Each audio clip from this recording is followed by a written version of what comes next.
Ma chérie, aujourd'hui, vidéo passionnante. On va parler de la différence qu'il y a entre les disques SSD et à plateau, et il y a beaucoup de choses à savoir. Voilà. Comment ça, tu sais déjà tout ça, toi? Et comment tu as su tout ça? Tu es allé visionner des vidéos d'autres chaînes YouTube. Alors, toi, je te laisse aller voir la vidéo. Non, non, non, pas toi, ne pars pas. Toi, je te laisse aller voir la vidéo. Moi, j'ai 2-3 trucs à voir avec ma femme. Il faut que j'y aille, là. Oh, putain.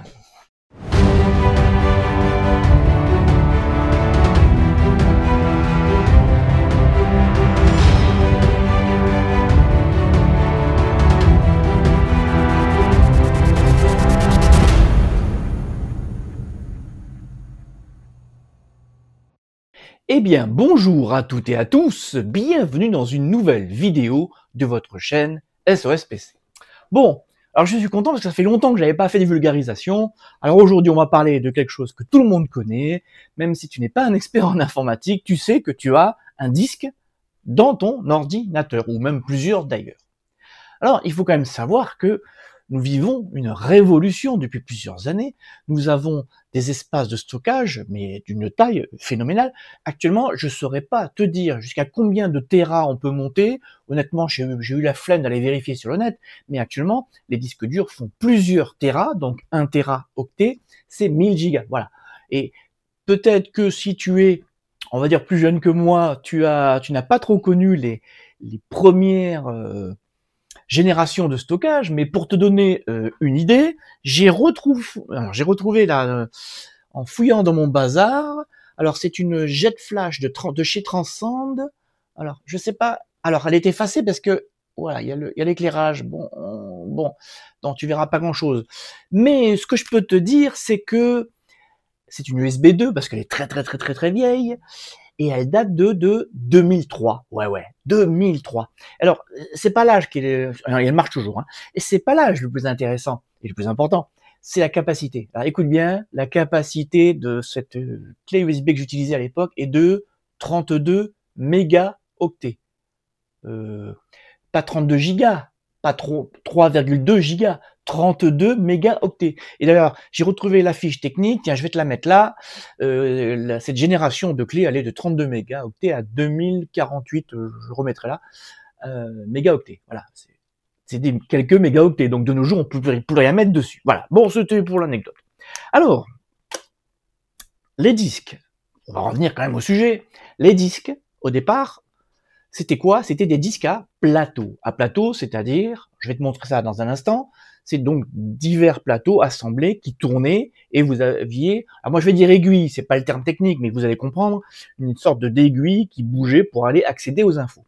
Alors, qui dit mécanique, bah dit, on va dire, frottement, dégagement de chaleur, consommation électrique et surtout, manque de rapidité. Alors, tiens, j'ai retrouvé dans mon bazar un disque HS.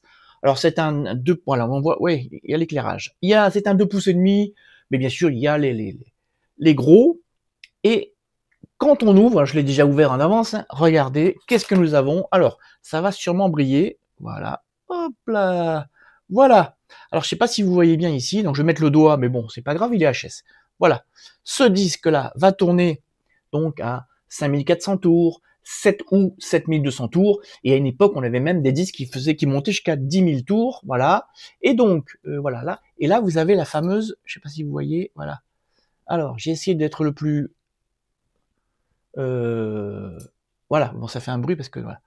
Voilà, vous voyez, c'est ce bras, tiens, je crois que je l'ai pété. Enfin, il est déjà pété. Bon, bref, alors, c'est donc ce bras qui bouge, qui permet d'accéder à l'information. Donc, peu importe la façon dont on pouvait les améliorer, entre les premières générations et les générations récentes qui sont actuellement encore en vente, il y a eu beaucoup d'améliorations technologiques, mais surtout au niveau électronique, parce que mécanique, le principe n'a pas tellement évolué. Voilà, bon, ça c'est donc disque à plateau, et ça, alors là, c'est un PNY, voilà, j'ai mis HS, voilà, à l'époque. Voilà, et en fait, tiens, j'avais fait un article là-dessus, je remettrai le lien. Et quand on l'ouvre, qu'est-ce qu'on a? Alors là, ça, c'est un C'est à 120 gigas, alors attention, attention, tu n'es pas prêt, tu n'es pas prêt. Hop, voilà, hop, ça brille, voilà. Il n'y a que ça là-dedans, voilà. Alors en fait, voilà, et hop, voilà. Voilà ce qu'il y a. Alors, en fonction des disques SSD, de leur capacité, il y a beaucoup plus de puces, mais voilà. Donc, vous avez de chaque côté les puces de stockage, et de ce côté, là, au bout de mon doigt, j'espère que ça va être visible pour vous dans la vidéo. Cela, c'est le chef, c'est lui qui gère, le contrôleur de stockage qui est là, qui gère. Voilà. Donc, tout ça pour vous dire que cette technologie-là, alors, j'ai fait quelques recherches parce que je me souvenais plus de la date. Si je dis pas de bêtises, pour le grand public, je dis le grand public parce que pour les professionnels, les data centers, c'était beaucoup plus tôt. Mais pour le grand public, normalement, vous me corrigerez dans la zone de commentaires. Pour le grand public, c'est à partir de 2006 que les SSD ont été commercialisés. Bon là, les toutes premières générations étaient catastrophiques parce qu'elles s'usaient très très très vite. Et après, il y a eu une technologie le trim, TRIM, j'ai fait un article là-dessus, qui a permis de limiter cette usure, mais les premières générations s'usaient très vite et il y avait beaucoup de pannes, beaucoup de retours. Voilà. Donc, j'espère que c'est pas trop fouillis, ce que je raconte. Voilà. Bon, en tout cas, vous avez la zone de commentaires, n'hésitez pas à dire ce que vous pensez de tout cela. Voilà. J'ai la chance d'être un dinosaure et d'avoir connu toutes ces technologies.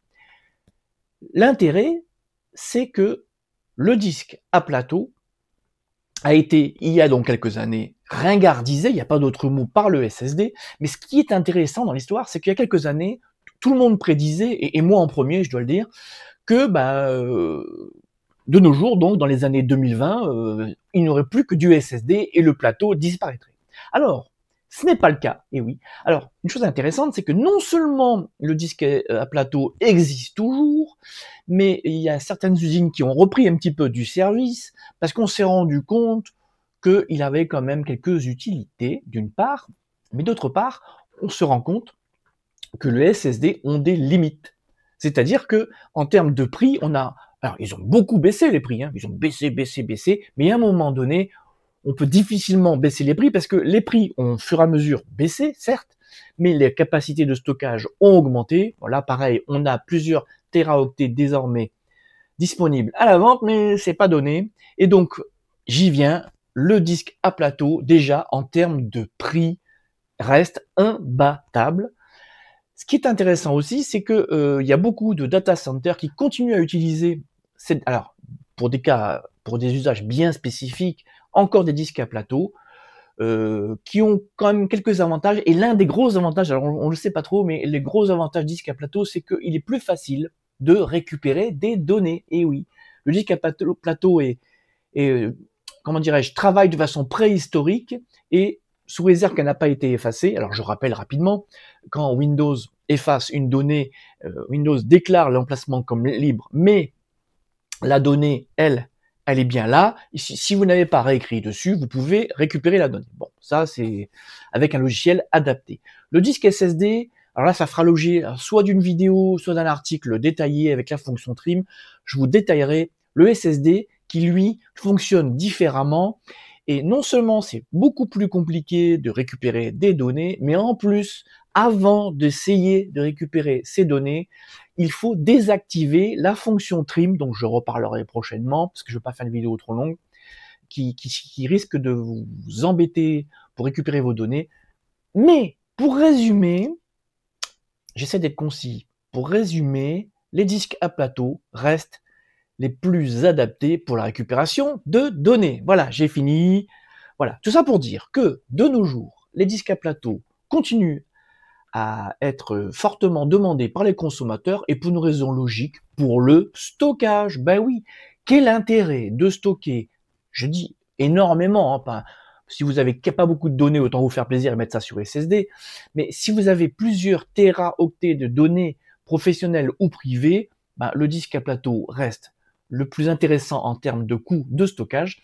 Et le SSD, désormais, on voit, il est de plus en plus réservé pour les systèmes d'exploitation. Voilà, parce qu'il faut le savoir, les systèmes d'exploitation récents, alors Windows 10 et 11 et 12 bientôt en tête, sont tellement exigeants, on demande tellement de choses que le disque et le plateau, maintenant, on n'arrive plus à fournir. C'est pour ça que souvent, vous avez des ordinateurs un peu anciens qui, quand vous les avez achetés, étaient à peu près rapides, on va dire, et au fur et à mesure que vous avez migré dans les divers systèmes d'exploitation, moi je parle pour ceux qui sont passés à Windows 8, puis 10, puis 11 récemment, plus vous avez progressé dans les systèmes d'exploitation, et plus vous vous êtes rendu compte que votre système ralentissait. Voilà.